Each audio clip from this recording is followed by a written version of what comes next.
Hi everyone, it's Mary Catherine, the designer at CrochetChic.com. Today this video is being brought to you by our friends at AllFreeCrochet.com. I'm going to start by showing you what the Knook is. This is a Knook. It's basically, it looks like a crochet hook on one end, but on the other end it has a circle and it's pointed. It also has a string attached to it. And this thing is a great way to learn how to knit. If you're a crocheter, it's a really easy crossover. A lot of crocheters have a hard time understanding and switching, and this product I think is really awesome to kind of like as a great step way into knitting. So I'm just going to go ahead and jump right in. For the purposes of this tutorial, I'm using a size J Knook. You can use any size you want, and I'm also using a 4-ply yarn. You can use just about any yarn. However, yarns that are wool and wool blends tend to look nicer in knit stitches, so that's just something that I found very useful. Start by making a slip knot.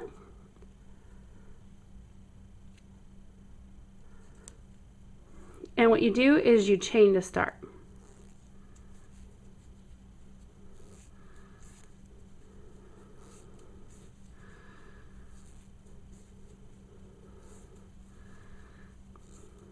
Okay, so we got a chain. I'm just going to do a tiny little swatch to show you guys what to do. We're going to start with what I found it's a lot easier if you call it a back stitch. And this is how we're going to make our first row of a knit stitch. But if you think back, it's going to be a lot easier. And what I mean by back is you keep the strand that's connected to your yarn ball behind you. What you're going to do is you're going to go into this loop, just like if you're doing Tunisian, and you're going to pull through. So you've got 2 loops on your hook now. You go through, pull through, go through, pull through. Try to get it at all sorts of angles for you. Go through, pull through. I'm just going through the top loop of my chain. I'm not going through 2, but just 1. Pull through. All right, now we're at the end. This is what it looks like. This is what the back looks like. What I'm going to do now is I'm going to slide it off my hook onto this nylon cord that's attached, and then I'm going to turn it. Now I'm on the back side. As some of you may know and some of you might not know, with knitting you have to do the reverse to keep the front side looking the same. So technically what we're going to be doing is purling to make the front side look like the knit stitch. But I have an easier way for you to think of this. Just think of it as the front stitch. So what we're going to do is we're going to go through this, and instead of having this is our tail, so we don't want to accidentally grab that. So instead of having this behind us, we're going to pull it up front. Just like that. And to just make sure it stays in front. It's really easy to, after the first one, to want it to go to the back.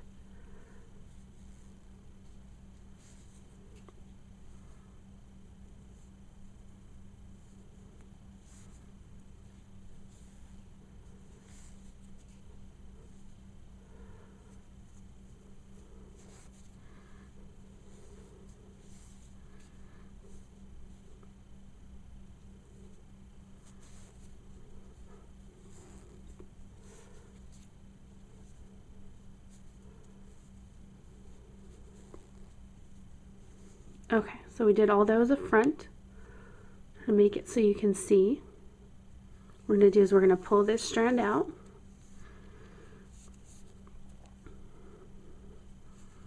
And this is what our front looks like. We can go ahead and pull it this way. And now what we're going to do is we're going to do the back stitch again, or what we call the knit stitch.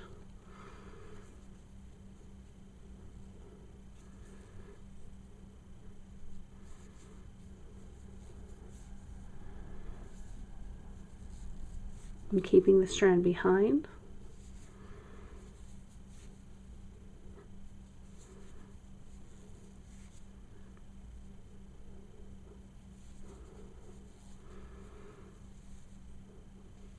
Cool thing about this versus regular knitting is, say I accidentally forget one. I go into here and I look and I say, oh no, I forgot a stitch. Now in regular traditional knitting, this is really hard to fix. But with this, we have this cord, which is kind of like a lifeline. So we just pull it out.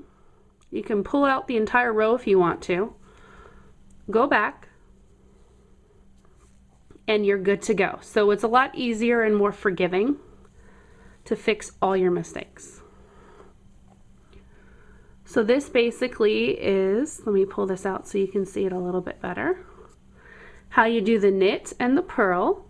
Now you can alternate the knit and purl and have fun making different things like the rib stitch, the garter stitch, all sorts of fun, really cool knit stitches. But I'd recommend to just practice this and you'll be able to be knitting and purling like a pro using your crochet hook.